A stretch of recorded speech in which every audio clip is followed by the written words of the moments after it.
everyone. Today we are making I Spy jars. What you're going to need is a glass jar, some sort of filler, and objects to put inside of your I Spy jar. I chose to do a beach theme, so I have sand and crushed blue shells for my filler, and I have a bunch of little plastic sea animal toys that I have in there. I don't know if you can see it, but I have a seahorse right there at the top and a bunch of other objects. The way that you use an I Spy jar is you check your list and you try to find the things that you have on your list that you know are in your jar. For instance, a starfish is the first thing on my list. So I'm going to shake my I Spy jar until I can find my purple starfish. There it is. And then I go on to the next thing on my list, which is a seahorse. So I have to shake this all around. Oh, there's my seahorse. This is a great game to play on road trips in the car, or even just something fun to do before you go to bed or at home. And you can make different kinds of these, and it promotes reusing glass jars, because you can either buy a large mason jar, or this is actually a cleaned out pasta jar. So as long as it's big and tall and clear, you can use it as your I Spy jar.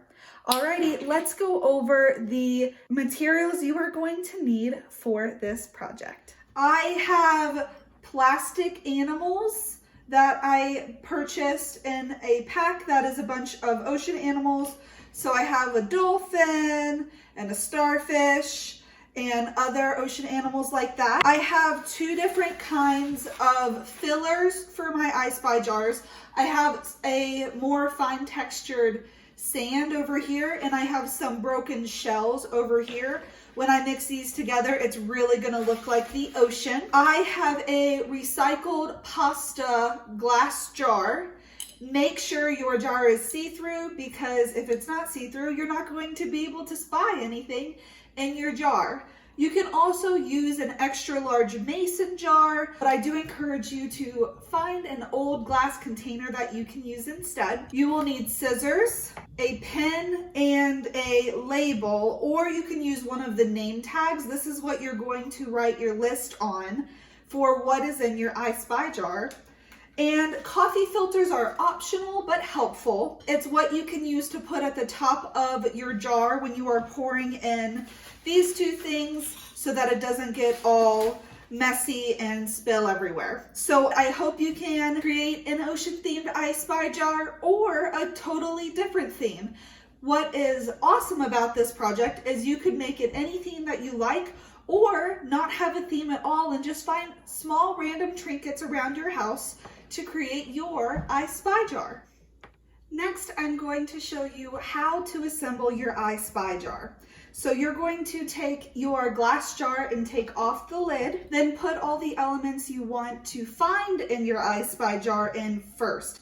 It's a lot easier to take objects out than it is to take the sand out of your jar. So we want to make sure the sand and all of the filler in your I Spy jar goes around what you are looking to find in your I Spy jar. So I'm going to put just a couple of items in my I Spy jar. I have a starfish, and as I put things in, I'm going to make a list of the things that go in my I Spy jar, so that when I put it on the label maker, I know what I'm searching for my I Spy game.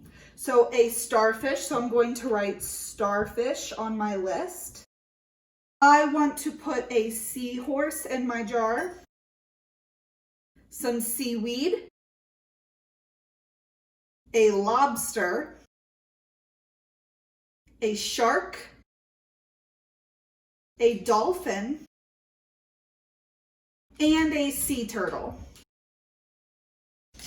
The rest of the items I can save for a different I Spy jar. I just don't want to fill up my jar too much, so that the sand can really cover up the items that I put in my I Spy jar to make it a little bit trickier to find for my I Spy game. So this is where your coffee filter can come in handy, by creating a funnel for you to put your sand into your jar without making a big mess and getting sand everywhere. So what I did was just cut off the bottom of my coffee filter. I placed it into my jar and I taped the side so that it stays extra strong. Next, I'm going to put the sand into my jar.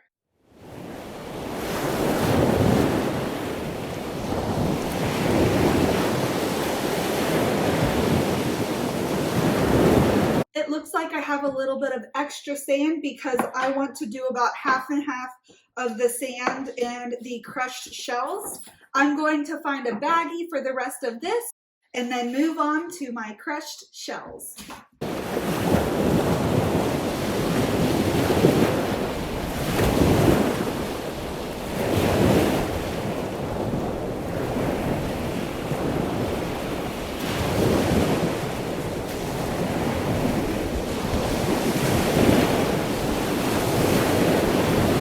So I have half the sand and half the crushed shells. Next, I'm going to screw the cap on and give it a nice shake so that the sand and the shells mix together and so that the little sea creatures that I have in my jar kind of go throughout the jar. If you are certain that you don't want to open this jar back up, I would suggest using strong glue to put around the outside of your jar lid and when you screw it on so that the top for sure won't come off. Alrighty, I have my lid. I'm going to screw it on nice and tight. I would have an adult help you to make sure it's nice and tight so it doesn't come off and sand goes everywhere. And I'm going to shake this up until it is well incorporated and my sea creatures are throughout my I Spy jar. Okay, now I'm going to take my label maker and write down all of the things from my list that I know are inside this jar.